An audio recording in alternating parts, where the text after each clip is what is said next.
Greetings out there in video land.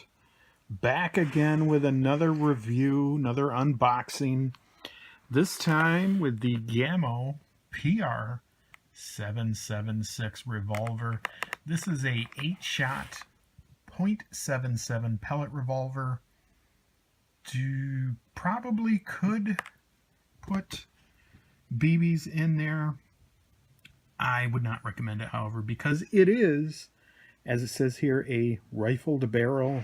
And as many of you may know, BBs, steel BBs can destroy a rifled barrel over time.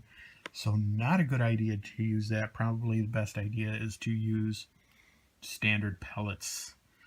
Now, it is advertised at 400 FPS, but it says that is with the PBA or platinum pellets, those made by Gamo, of course. Now those are going to fly faster. So when using normal pellets, you can assume that this is going to be maybe 340, 350, something like that. Now the reason I got this is twofold. One, because there is hardly any videos on YouTube about this, or any videos anywhere about this. So I wanted to do a product review of it, also because it looks like it's going to be one of the best pellet revolvers out there. It is an all-metal construction, has a swing-out cylinder, like I said, 6-inch rifled barrel, and it comes with these 8-shot magazines. So this is going to be one of the best options because the way it's loaded is much like a regular revolver. You just swing out the cylinder and then drop these in, much like if you're using a real revolver that is cut from moon clips. So if you use a revolver with moon clips, this is going to be a great training aid. So this is blister packed. It's going to be a little hard to get into. So, and I am currently still one-handed with the video here. So we're probably going to take a pause and then come back and finish the video.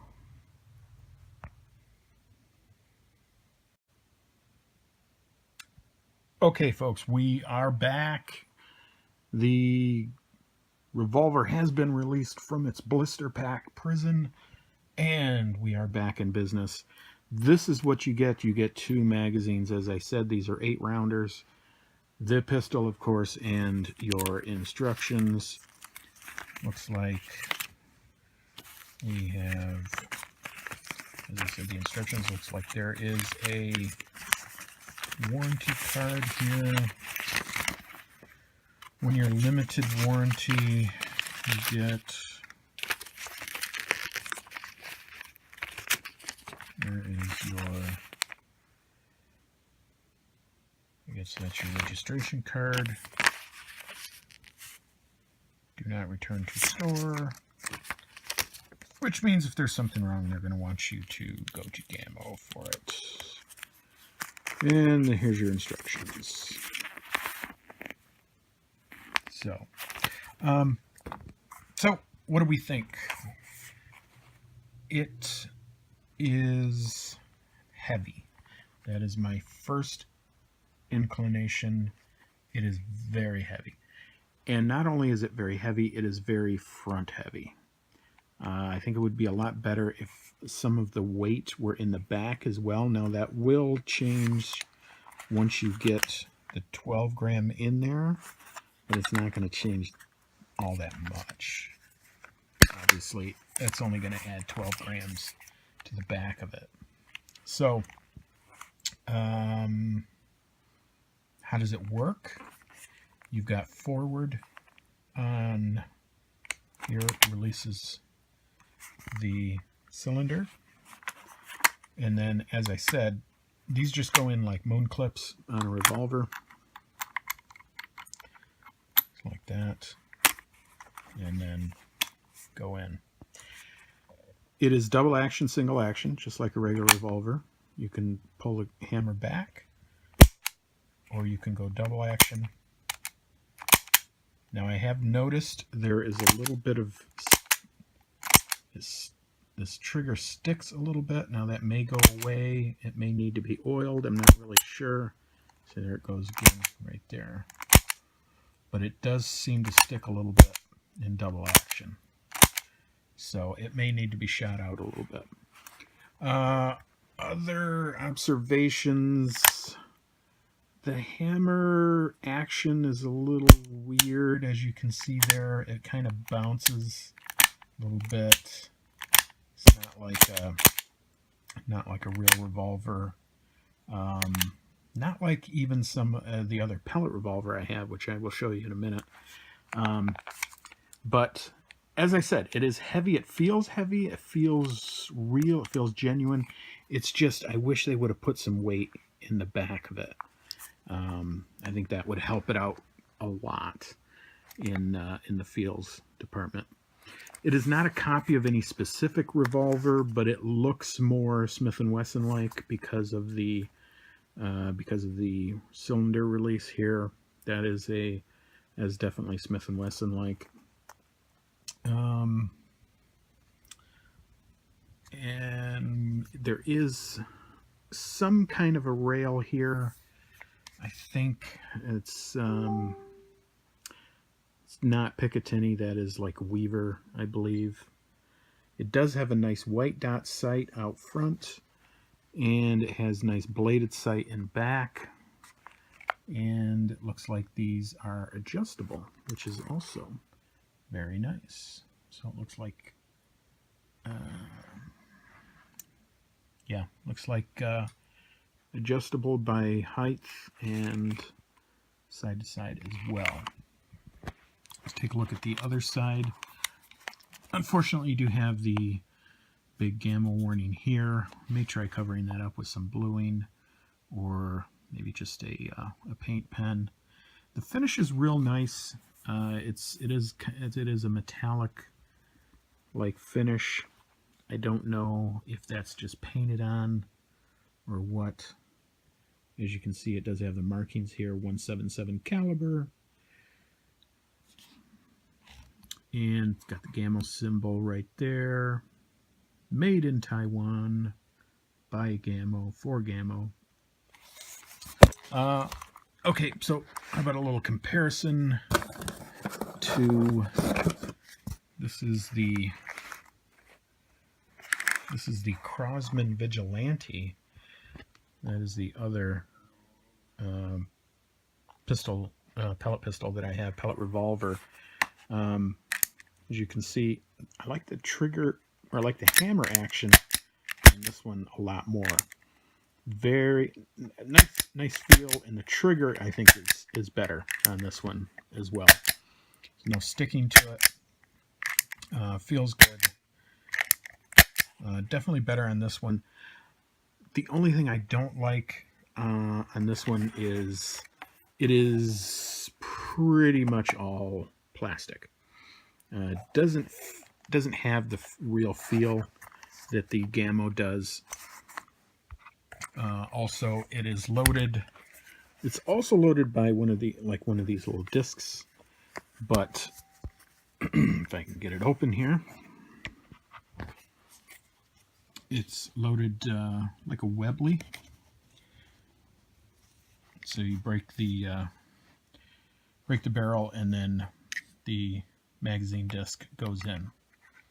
So now this one, the other advantage that the Vigilante has is that it holds 10 rounds. So it's 2 more rounds than this Gamo. I think they're both going to be about the same as far as feet per second. But I don't know. We'll see what it's like once it's shot. The Vigilante also has a 1-slot pick rail up here, so it's going to be a lot easier to mount an optic, and it's also got a 1-slot pick rail on the bottom as well. The cylinder is almost completely molded in on this one. This one is stylized more in the Colt fashion. You can see because of the molded cylinder release here, that's more Coltish. These ones also do come with a cylinder. I think it's this one.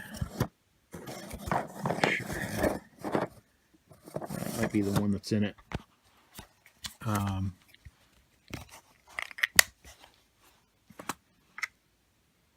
not sure. One of these, though, one of these cylinders works with BBs, and you can shoot BBs out of this one. Again, I don't think you'd want to, because this one also has a rifled barrel. I have shot this one quite a bit. I do like it. But, as I said, definitely in the realism department, the Gamo has this beat. As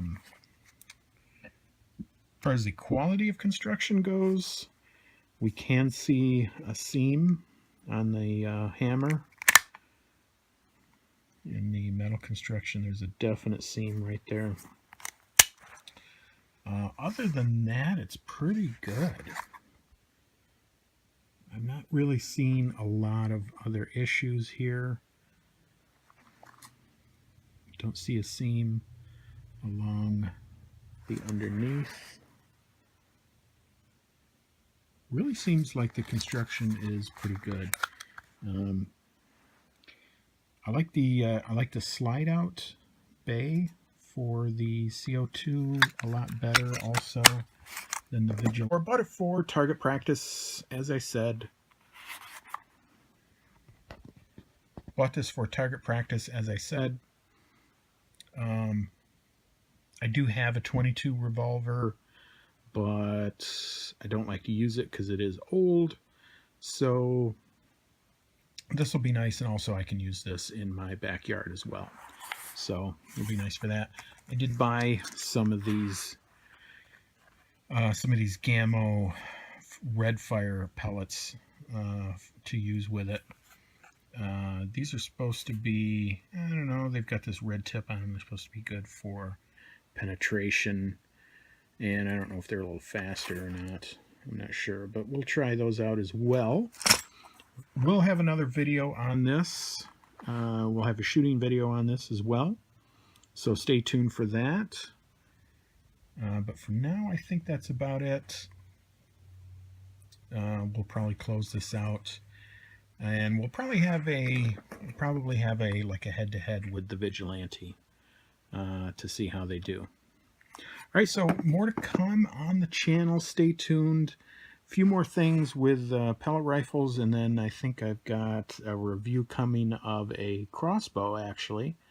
That's real nice, and I'm also still pimping out the B2 pellet rifle. So more to come on that as well. So stay tuned. More to come.